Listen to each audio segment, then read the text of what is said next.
할렐루야. 2월 7일 수요일 묵상 말씀을 시작하겠습니다. 작은 자와 큰 자. 세례요한은 참으로 큰 자였습니다. 처음부터 큰 자였겠습니까? 세례요한 또한 소년기, 청소년기를 보낸 사람이었습니다.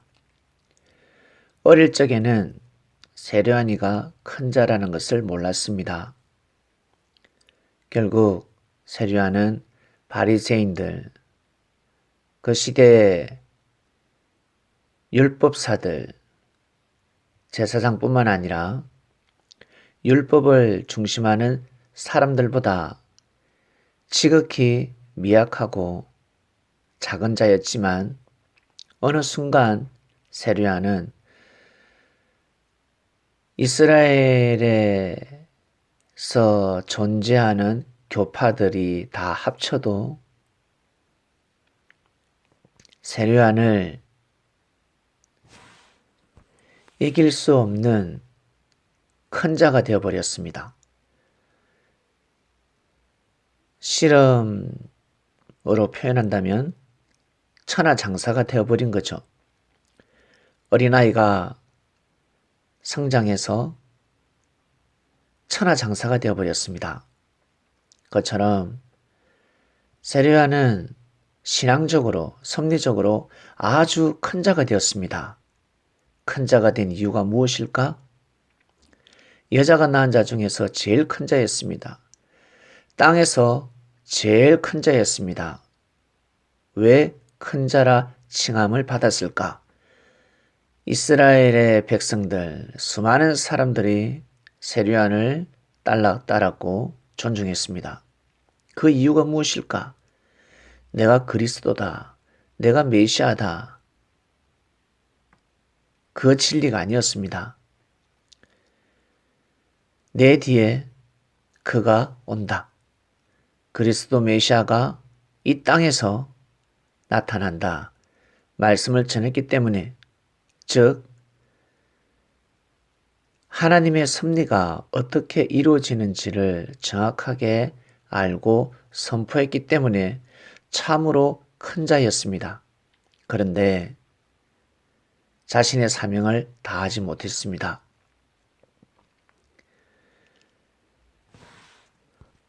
교세로 비한다면 참으로 큰 자였지만 하늘이 보실 때는 진실된 믿음을 보시기 때문에, 살아있는 믿음을 보시기 때문에 사람들이 보기에는 살았다 하지만 하늘이 보시기에는 죽은 믿음들이 있습니다. 세례요한의 믿음은 죽어버렸습니다. 다른 말로 실족했습니다. 쓰러져 버렸습니다. 포기해버렸습니다. 일어날 수 없었습니다. 예수님을 향한 믿음이 깨어진 것입니다. 그릇이 깨어지면 다시 붙일 수가 없습니다. 용광로에 들어가지 아니하고 쓰는 그 그릇은 다시 탄생할 수 없습니다. 세례요한은 깨어져 버렸습니다. 깨어졌을 때 어떻게 하면 탄생할 수 있을까? 예수님 앞에 나가야 합니다. 용광로에 들어가야 합니다. 불같은 말씀 속으로 들어가야 합니다. 그리스도 메시아의 말씀 속에 들어가야 합니다. 책을 읽으면 유식하고 해박해진다 하지 않습니까? 말씀 속에 들어가야 합니다. 율법 속에 들어가는 것이 아니라 예수님의 말씀 속에, 예수님이 얼마나 많은 말씀을 전하셨겠습니까? 그 말씀을 또박또박 읽어야 합니다. 그 말씀을 마음속에 기록해야 합니다. 듣고 또 듣고 또 듣고 또 묵상하고, 그러면 다시 탄생할 수 있었습니다. 예수님을 향한 믿음을 다시 세울 수 있었다라는 것입니다. 힘들고 어려울 때, 외롭고 쓸쓸할 때, 시험이 들고 실족해지려고 할 때 말씀 속에 들어가야 합니다. 말씀을 들어야 합니다. 아무리 신앙이 좋아도 믿음이 좋아도 말씀을 멀리하게 되면 어느 순간 삶 가운데 시험에서 이겨낼 수 없는 상황들이 벌어지게 되는 것입니다. 신앙, 하나님을 믿는다, 예수님을 믿는다 해서 믿음이 좋은 것이 아닙니다. 삶 가운데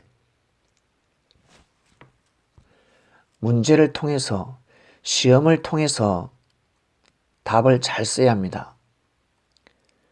잘 풀어야 합니다. 그래야 믿음이 좋은 자들입니다. 믿는 것입니다. 말씀을 믿는 것입니다. 환난이 몰아쳐도 가슴이, 마음이 찢어질 것 같습니다. 눈에서 눈물이 줄줄줄 흐릅니다. 왜? 슬퍼서, 힘들어서, 두려워서, 인생이 고달파서 모든 것을 포기하고 싶어서 떠나고 싶습니다. 이럴 때 마음을 잘 먹어야 합니다. 그러면 통과되는 것입니다. 키가 작다고 해서 마음이 작은 거 아니지요. 몸무게가 많이 나간다고 해서 근육이 많은 것도 아니고 힘이 센 것도 아닙니다. 정말 힘센 사람이 누굴까?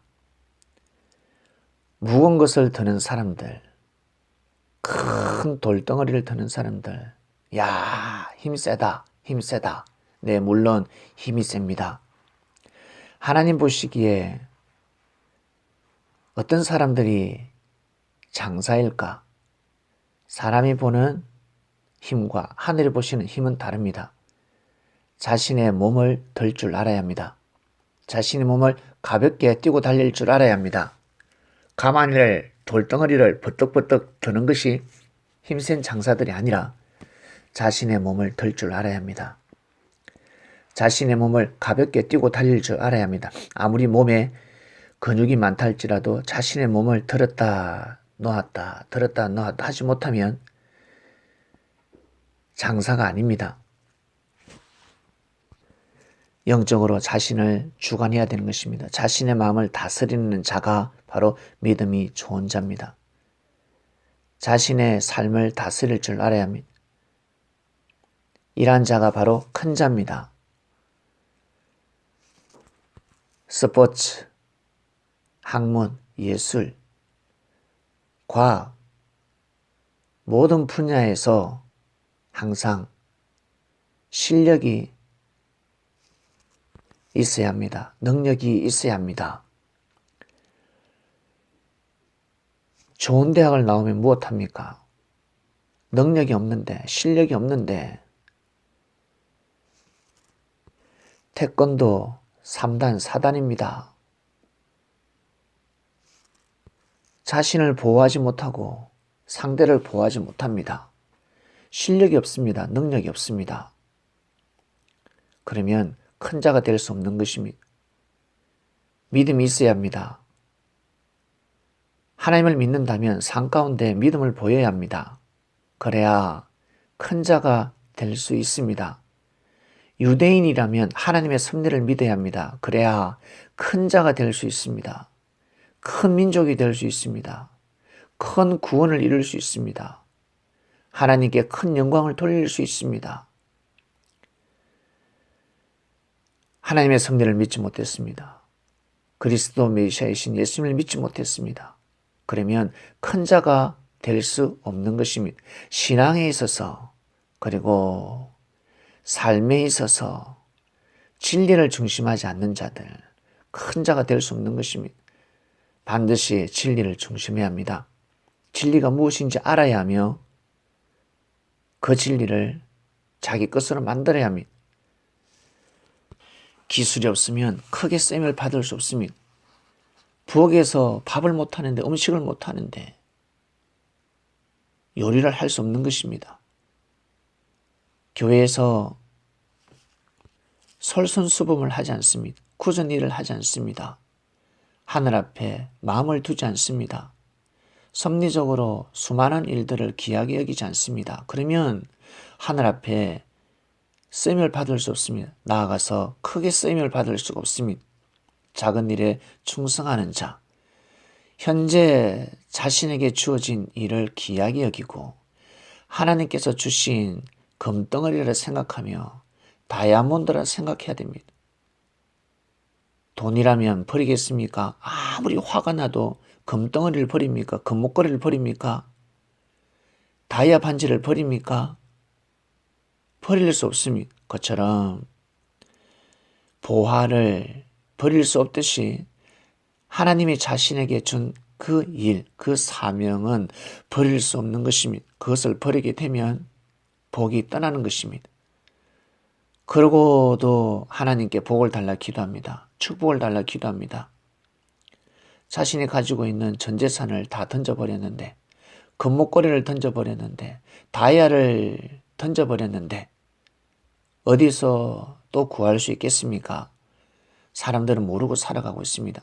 좋을 때는 하나님 앞에 나오고 힘들고 어려울 때, 실족할 때는 등을 돌립니다. 섭린들은 이러한 삶을 본받아서는 아니 됩니다. 세류안의 삶을 본받아서는 아니 됩니다. 사도 바울이가 왜 마음과 뜻과 목숨을 다해서 복음을 전하며 뛰고 달렸을까? 기회를 놓쳤다는 것을 깨달았거든요. 일생일대의 큰 축복의 축복을 놓쳤구나. 기회를 놓쳤구나. 내 때가 지났구나. 어떡한다. 지금이라도 늦지 않다. 마음과 뜻과 목숨을 다해서 한번 뛰고 달려보자. 그래서 세류안이가 몸부림을 쳤던 것입니다. 작은 구원을 받는 것이 아니라, 부끄러운 구원을 받는 것이 아니라 당당한 구원, 정말 웃을 수 있는 구원, 기뻐할 수 있는 구원, 하나님 앞에 기쁨을 들을 수 있는 인생을 살고 싶었던 것입니다. 오늘 말씀 여기까지 하겠습니다. 하나님 아버지 감사합니다. 작은 자와 큰 자의 말씀이 선포되고 있습니다. 모두 다 큰 자가 되어라. 큰 자가 되어야지. 능력을 갖춰야지. 실력을 갖춰야지. 믿음을 갖춰야지. 신앙에 있어서 모두 다 섭리적으로 다 큰 자들이 될 수 있도록 은혜를 베풀어 주시옵소서.